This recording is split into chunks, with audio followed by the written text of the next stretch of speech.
তো বন্ধুরা, কালকি 2898 এডি মুভিটি দেখার আগে এই কনসেপ্ট রিলেটেড বেশ কিছু ডিটেলস অডিয়েন্সদের নিশ্চয়ই জেনে নেওয়া উচিত, যেগুলি তোমাদের মুভিটিকে নিয়ে ভিশন এবং এক্সপেকটেশন দুই ক্লিয়ার করে দেবে, যার ফলে মুভিটিকে দেখার সময় কেউই কনফিউশনের মধ্যে থাকবে না, যেটা ওভারঅল মুভিটিকে দেখার এক্সপিরিয়েন্সও অনেক বেশি এনহ্যান্স করে দেবে।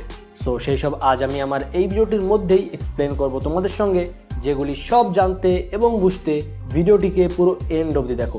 আশা করি ভিডিওটি দেখার পর সব কিছু তোমাদের সামনে একদম জলের মতো ক্লিয়ার হয়ে যাবে। তো প্রথম ট্রেলারটিকে দেখার পর মুভিটির প্লট এবং ওয়ার্ল্ড বিল্ডিং নিয়ে অনেক কিছুই আমরা এক্সপেক্ট করে নিয়েছিলাম, কিন্তু তাদের যখন ট্রেলার 2 আমাদের সামনে আবার চলে এলো, সেটা কিন্তু আমাদের আরও ভালোভাবে তাদের ওয়ার্ল্ডকে তুলে ধরলো আমাদের সামনে, যেটা অনেক কিছুই কিন্তু কনফার্ম করে দেয় এবং সঙ্গেই অনেক প্রশ্ন আমাদের মনে তৈরি করে দেয়। তো সব কিছু দেখার পর আমি তোমাদের সঙ্গে সেইটুকুই ডিটেলস শেয়ার করব যেইটুকু মুভিটিকে দেখতে যাওয়ার আগে তোমাদের সকলের জানা উচিত। তো তাই প্রথমেই চলে আসি এই মুভির মেন হিরো মানে প্রভাসের ক্যারেক্টারের উপর। মুভিতে প্রভাস ভৈরবা নামে একটি ক্যারেক্টারকে প্লে করছে, যে কাশী নামে একটি শহরে থাকে, যেটা এই ইউনিভার্সের শেষ শহর। তো প্রভাস বা ভৈরবা এখানে একটি বাউন্টি হান্টার, মানে যে এমন লোকদের শিকার করে বেড়ায় যাদের উপর টাকা লাগানো থাকে, মানে তাদের যদি সে শিকার করে ধরে আনতে পারে সে কিন্তু টাকা পাবে, বা তুমি যদি এই ইউনিভার্সের ল্যাঙ্গুয়েজ হিসেবে বলো তাহলে তাদের ধরে আনলে ইউনিট পাবে। আর তাকে এখানে বুদ্ধি নামে একটি এআই বা আর্টিফিশিয়াল ইন্টেলিজেন্স সাহায্য করছে, যেটাকে তার গাড়ির ভিতর লাগানো রয়েছে। অনেকটা আয়রন ম্যানের জার্ভিস যেভাবে তাকে হেল্প করে, ঠিক এখানেও কিন্তু সেম ওই রকম। সো মুভিতে ভৈরবা কালকির মা সুমতি বা দীপিকা পাডুকোনের যে ক্যারেক্টারটি রয়েছে তার পিছনে পড়বে, যাতে তাকে হান্ট করলে সে 1 মিলিয়ন ইউনিট পায়। যদিও মুভির এন্ড আসতে আসতে সে হিরোইক রোলে চলে আসতে পারে, কারণ তার নাম ভৈরবা এবং সে কাশী নামক একটি শহরে থাকে, যেটা ডাইরেক্ট রেফারেন্স হতে পারে শিব ঠাকুরের। মানে হয়তো মুভিতে প্রভাস শিব ঠাকুরের কোনো অবতারের রোলও প্লে করতে পারে। এবার দেখা যাক মুভিতে তারা কি দেখায়। এরপর চলে আসি অমিতাভ বচ্চনের ক্যারেক্টার অশ্বত্থামার উপর।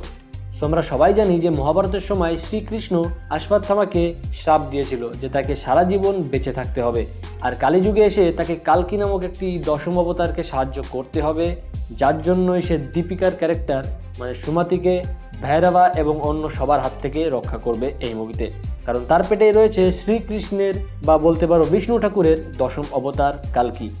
আর এখানে শুধু অশ্বত্থামাই নয়, ধীরে ধীরে কালকিকে সাহায্য করতে আরও 6টি মানে মোট 7টি চিরঞ্জীবীকে আসতে হবে ভবিষ্যতে। এরপর চলে আসি এই মুভির মেন ভিলেন মানে সুপ্রিম ইয়াস্কিনের উপর। তো মুভিতে কাশীর উপর যে উল্টো পিরামিডটিকে দেখানো হয়েছে, সেখানে এই মুভির মেন ভিলেন সুপ্রিম ইয়াস্কিন থাকে, যাকে দেখে বোঝা যাচ্ছে যে সে কোনোভাবে কিন্তু বডি টু বডিভাবে সার্ভাইভ করছে, মানে সে এখানে যুগ যুগ ধরে বেঁচে আছে, যার জন্য তাকে প্রতিবার একটি নতুন শরীর বদলাতে হয়। আর হয়তো সে কোনোভাবে প্রজেক্ট কের মাধ্যমে সেই বাচ্চাটির শরীর খুঁজছে, যে ভীষণই শক্তিশালী এবং সঙ্গেই এই এনভায়রনমেন্টের ভিতর ভীষণই সহজভাবে সার্ভাইভ করতে পারবে। আর সেই জন্যই সে দীপিকা পাডুকোনের ক্যারেক্টারের পিছনে পড়েছে, যার ভিতর রয়েছে কালকি। সো দ্যাটস ওয়াই সে বাউন্টি হান্টারদের 1 মিলিয়ন ইউনিটের লোভ দেখিয়ে সুমতিকে ধরে আনতে বলেছে। সো এই অবধি তো সব ক্লিয়ার হয়ে গেল, কিন্তু এখনও এটা ক্লিয়ার হয়নি আমার যে কামাল হাসানের ক্যারেক্টার সুপ্রিম ইয়াস্কিনি মুভিতে মেন ভিলেন কিনা, মানে সে এই মুভিতে কালি প্লে করছে নাকি জাস্ট সুপ্রিম ইয়াস্কিনি, যেটা আমি মুভিতে দেখার জন্যই কিন্তু সবার উপর ছেড়ে দিলাম, সেটা মুভিতে দেখলেই বেশি মজা লাগবে। অ্যান্ড এবার চলে আসি এই ইউনিভার্সের ওয়ার্ল্ডের উপর। তো পৃথিবী এখন 2898 এডিতে এসে প্রায় পুরোপুরি নষ্টই হয়ে গেছে বলতে পারো, কারণ এখানে আর কোনো কন্টিনেন্টাল এখন আর এক্সিস্ট করে না। পুরো পৃথিবীতে শুধু কাশী নামক একটি শহরই কোনোভাবে সার্ভাইভ করে বেঁচে আছে এখনও, যেখানেও না কোনো অরিজিনাল খাবার আছে আর না কোনো জল।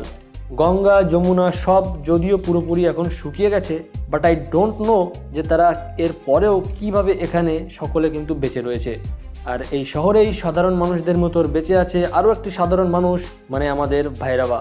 অ্যান্ড দেন এর পরেই চলে আসে কমপ্লেক্স নামক একটি উল্টো পিরামিড, যেটা কিন্তু এই কাশী শহরের উপরেই এক্সিস্ট করে, যেখানে বড় লোকেরা এবং এই মুভির মেন ভিলেন সুপ্রিম ইয়াস্কিনও থাকে, যারা আবার কাশীর মানুষদের উপর রুল করে, প্লাস সবাইকে এটাই বোঝায় যে সুপ্রিম ইয়াস্কিনি হচ্ছে এখানে একমাত্র ভগবান। আর তাছাড়াও তারা নিচ থেকে সব রিসোর্সেস এবং জল খাবার সব উপরে কিন্তু নিয়ে নেয়, যে কারণে কমপ্লেক্সের ভিতর জল, গাছপালা, পশু পাখি সব আছে। মানে এখন আমাদের পৃথিবীতে যা যা এক্সিস্ট করে কমপ্লেক্সের উপরেও কিন্তু ঠিক সেরকমই পরিবেশ সব কিছু এক্সিস্ট করে, যেখানে সাধারণ মানুষেরা যেতে পারে, কিন্তু তাদের সেখানে যেতে গেলে 1 মিলিয়ন ইউনিট কিন্তু দিতে হবে। সো ভৈরবার মেন উদ্দেশ্য হচ্ছে কমপ্লেক্সে এসে সেটেল হয়ে যাওয়া, যেই জন্যই কিন্তু সে সুমাতির পিছনে পড়ে আছে, যাতে সুমাতিকে ধরে আনতে পারলে সে 1 মিলিয়ন ইউনিট পাবে এবং সে কমপ্লেক্সে এসে সেটেল হয়ে যাবে। অ্যান্ড লাস্ট, এই দুটি জায়গার বাইরেও একটি হিডেন সিটি এখানে এক্সিস্ট করে, যার নাম হচ্ছে এখানে শাম্বালা। তো কালকি পুরাণের মতে কালকি ভগবানের জন্ম শাম্বালা নামক একটি স্থানেই হবে, আর আমরা অশ্বত্থামাকে শাম্বালাতে সুমাতিকেও আনতে দেখেছি। সো এখানেই কালকির জন্ম হবে। শাম্বালা প্রবাবলি কেদারনাথ এবং নেপালের আশেপাশে কোথাওই কিন্তু পর্বতের ভিতর লুকিয়ে থাকবে, যে শহরটিকে কেউই চিনবে না। তো এই শহরটি সাধারণত একটি শিল্ড দ্বারা ঘেরা থাকবে, যেটার উপর আমরা কিন্তু সবাইকে অ্যাটাক করতেও দেখেছি।